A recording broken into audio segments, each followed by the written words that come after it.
भाई इस ट्रेलर में नमित मल्होत्रा ने ऑलमोस्ट हर इम्पोर्टेंट कैरेक्टर की झलक दिखा दी है। राम जी, रावण, सीता माता, लक्ष्मण, भरत, दशरथ, जटायु, ऐरावत, इंद्र, शूर्पणखा, भगवान विष्णु और भी बहुत सारे कैरेक्टर्स हैं। लेकिन एक बात नोटिस की, हर कैरेक्टर का इम्पैक्ट सेम नहीं था। कुछ सिर्फ कुछ सेकंड के लिए आए और कुछ ने पूरा ट्रेलर ही अपने नाम कर लिया।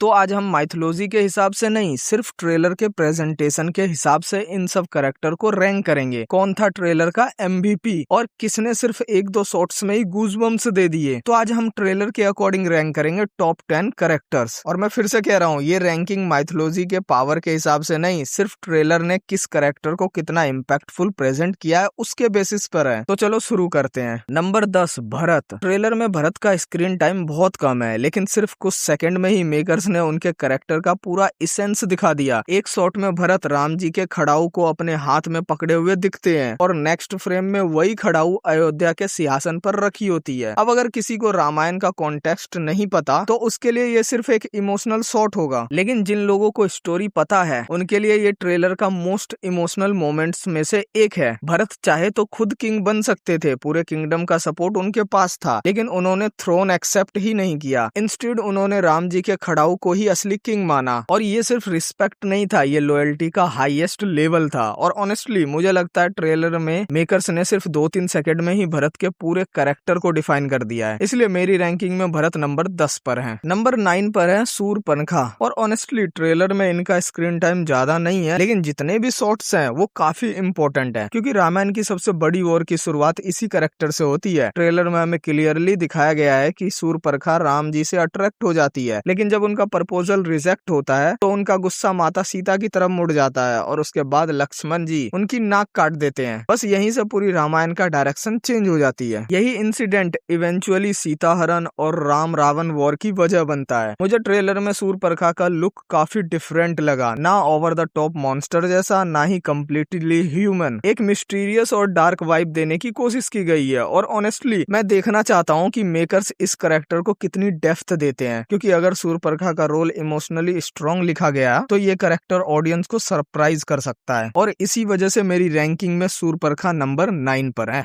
जनस्थान की राजकुमार शूर्पणखा। नंबर 8, जटायु। अब ये रैंकिंग थोड़ी इमोशनल है और ऑनेस्टली ट्रेलर में जटायु के सिर्फ कुछ ही शॉट्स हैं, लेकिन जितनी डिटेलिंग उनके फीदर्स में है, उनके विंग्स में है और रावण के अगेंस्ट जो एरियल फाइट दिख रही है वो जेन्युइनली इम्प्रेसिव है। जटायु कोई सुपर हीरो नहीं था, ना ही उसके पास डिवाइन वेपन्स थे, फिर भी उसने रावण जैसे मॉन्स्टर को रोकने की कोशिश की। क्यों? क्योंकि उसने धर्म को अपना फर्ज माना था। और इसी वजह से जटायु रामायण के सबसे रिस्पेक्टेड कैरेक्टर में से एक है। ट्रेलर भी उन्हें एग्जैक्टली वैसे ही प्रेजेंट करता है, एक वॉरियर जो रिजल्ट जानता था फिर भी फाइट करता है। ये सीन थिएटर में बहुत ही इमोशनल होने वाला है और आई थिंक पार्ट 1 भी यहीं पे एंड होगी। इसलिए जटायु मेरी रैंकिंग में नंबर 8 डिजर्व करते हैं।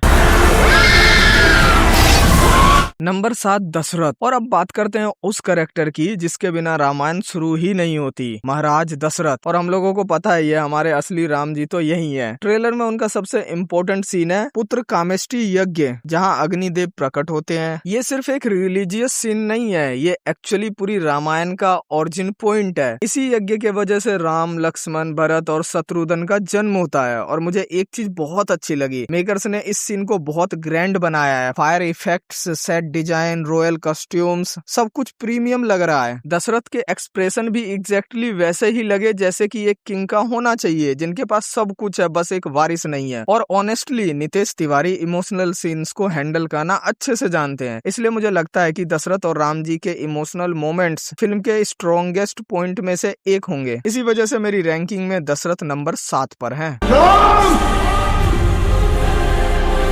Number 6, Lord Vishnu. अब टॉप 6 की शुरुआत होती है उस कैरेक्टर से जिसका ट्रेलर में स्क्रीन टाइम शायद 10 सेकंड भी ना हो, लेकिन इम्पैक्ट पूरे ट्रेलर का मूड ही चेंज कर देता है। भगवान विष्णु। जब तक ट्रेलर रावण को दिखाता है हर जगह डिस्ट्रक्शन है, पावर है, कॉन्क्वेस्ट है, लेकिन जैसे ही विष्णु जी स्क्रीन पर आते हैं पूरा एटमॉस्फेयर ही डिवाइन फील होने लगता है। और मुझे सबसे ज्यादा जो चीज पसंद आई वो ये कि मेकर्स ने उन्हें नॉर्मल ह्यूमन लुक नहीं दिया, उनके अराउंड एक कॉस्मिक ऑरा है, जैसे वो किसी और ही ही डायमेंशन से एग्जिस्ट करते हो। और ये डिसीजन ऑनेस्टली ब्रिलियंट लगा, क्योंकि विष्णु सिर्फ एक किंग या वॉरियर नहीं है, वो प्रोटेक्टर है, यूनिवर्स के बैलेंस को मेंटेन करने वाले। और अगर ट्रेलर का सीक्वेंस देखो तो लगता है कि ये वही मोमेंट है जब देवता उनसे हेल्प मांगने आए हैं, क्योंकि रावण अब कंट्रोल के बाहर जा चुका है और वहीं से डिसाइड होता है कि इस बार एविल को कोई देवता नहीं, एक इंसान खत्म करेगा। इसलिए भगवान विष्णु मेरी लिस्ट में नंबर 6 पर हैं। जब सृष्टि पर संकट आया है, भगवान विष्णु ने अवतार लेकर उसकी रक्षा की।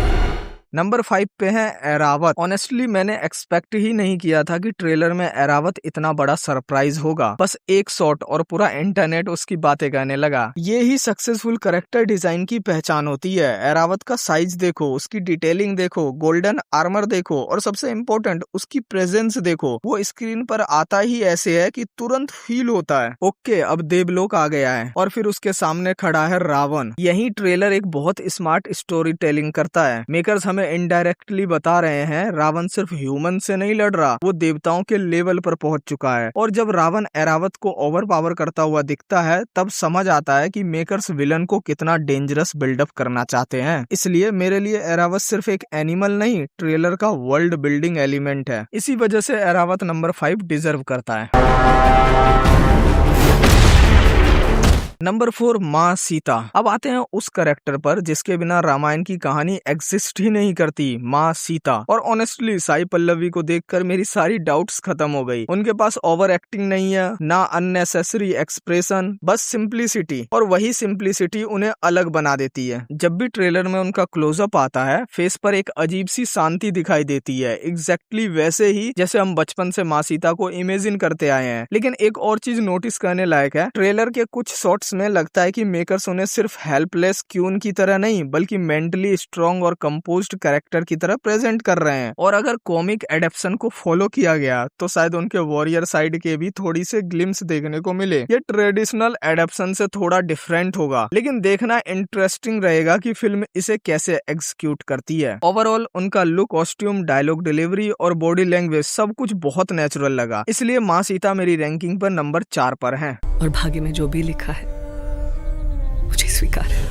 और अब बचे हैं टॉप 3 और ऑनेस्टली यहीं से ट्रेलर अपना असली ट्रम्प कार्ड दिखाता है। एक तरफ है मर्यादा पुरुषोत्तम श्री राम और दूसरी तरफ है लंकापति रावण। लेकिन इन दोनों के बीच एक और कैरेक्टर है जिसने सिर्फ कुछ सेकंड में ही ऑडियंस को सरप्राइज कर दिया और उसका नंबर 3 देखकर शायद तुम भी एग्री करोगे। तो नंबर 3 लक्ष्मण। और ऑनेस्टली इस रैंकिंग का सबसे अंडररेटेड कैरेक्टर है लक्ष्मण। ट्रेलर देखने के बाद एक बात तो क्लियर है, रवि दुबे ने सिर्फ लक्ष्मण का रोल प्ले नहीं किया, वो लक्ष्मण लग रहे हैं। ट्रेलर में उनका स्क्रीन टाइम ज्यादा नहीं है लेकिन जितने भी शॉट्स हैं हर एक शॉट इम्पैक्टफुल है। चाहे राम जी के साथ जंगल में चलना हो, लक्ष्मण रेखा बनाने वाला आइकॉनिक सीन हो या फिर हर बैटल में राम जी के बिल्कुल साइड में खड़े रहना, हर फ्रेम में उनकी लॉयल्टी और वॉरियर स्पिरिट दिख रही है। और एक सीन मुझे पर्सनली बहुत पसंद आया जहाँ राम जी के अराउंड डिवाइन लोटस फॉर्मेशन बनती है और लक्ष्मण बिना कुछ बोले सर झुका देते हैं। ये सिर्फ रिस्पेक्ट नहीं, ये दिखाता है कि लक्ष्मण को हमेशा से एहसास था कि उनके बड़े भाई कोई ऑर्डिनरी प्रिंस नहीं है। और ऑनेस्टली मेरे हिसाब से ट्रेलर का सबसे परफेक्ट कास्टिंग सरप्राइज भी रवि दुबे ही है, क्योंकि ट्रेलर देखने से पहले शायद किसी ने लक्ष्मण के बारे में इतनी बात नहीं की थी, लेकिन ट्रेलर के बाद सब लोग उनकी कास्टिंग की तारीफ कर रहे हैं। इसलिए मेरी रैंकिंग में लक्ष्मण डिजर्व करते हैं नंबर 3।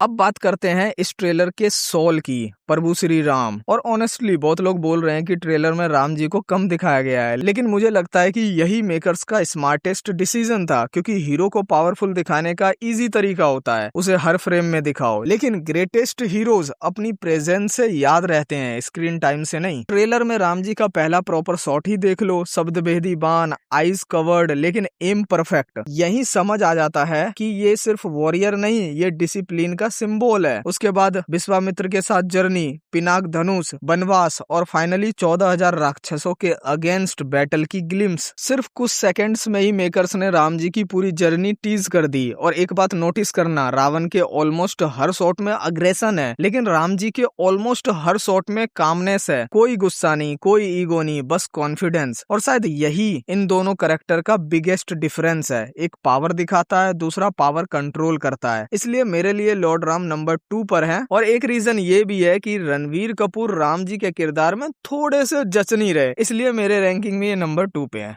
एक पुत्र होने के नाते अपने पिता के वचन का पालन करना मेरा कर्तव्य है।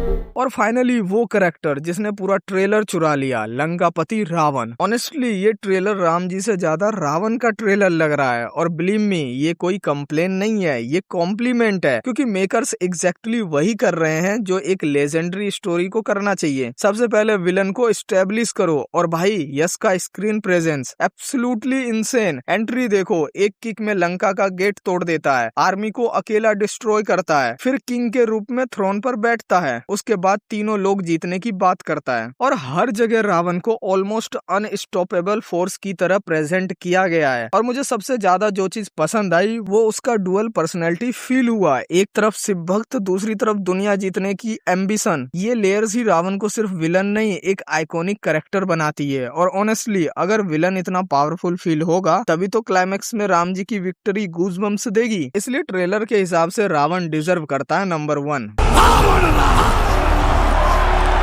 ओवरऑल मुझे लगता है कि मेकर्स ने इस ट्रेलर में एक बहुत इंटेलिजेंट डिसीजन लिया है। उन्होंने राम जी को कमजोर नहीं दिखाया, बस रावण को इतना डेंजरस बिल्डअप किया कि ऑडियंस को जेन्युइनली लगे इसको हराएगा कौन। और जब ये सवाल ऑडियंस के दिमाग में आ जाता है तभी एक लेजेंडरी हीरो की एंट्री अपना मैक्सिमम इम्पैक्ट क्रिएट करती है। अब सोचो यश एज अ रावण कितना डेंजरस लग रहा है, कितना भौकाल है उनका। अब सोचो जब राम जी रावण को हराएंगे तो राम जी को कितने बड़े लेवल पर दिखाया जाएगा, और ऑडियंस कैसे कनेक्ट करेगी कि भाई हाँ रावण को हराने वाला राम जी हैं। और जेन्युइनली उस टाइम सब राम जी करेंगे, क्योंकि याद करो धुरंधर मूवी का सीन, पहले पार्ट में रहमान डकैत को कितना पावरफुल दिखाया गया, हर कोई रहमान डकैत करने लगे। लेकिन जब पार्ट 2 आया तो वहाँ पे हमजा को पावरफुल दिखाया गया, और यही सेम चीज इस रामायण में भी होगी। और ये डिसीजन पर्सनली मुझे बहुत अच्छी लगी। अब मेरी रैंकिंग तो मैंने बता दी, लेकिन तुम्हारी रैंकिंग क्या है? क्या रावण ही तुम्हारे लिए ट्रेलर का MVP था, या फिर कोई और कैरेक्टर तुम्हें सबसे ज्यादा इंप्रेसिव लगा? कमेंट सेक्शन में अपनी टॉप 10 रैंकिंग जरूर लिखना। एंड वीडियो पसंद आई है तो लाइक कर देना,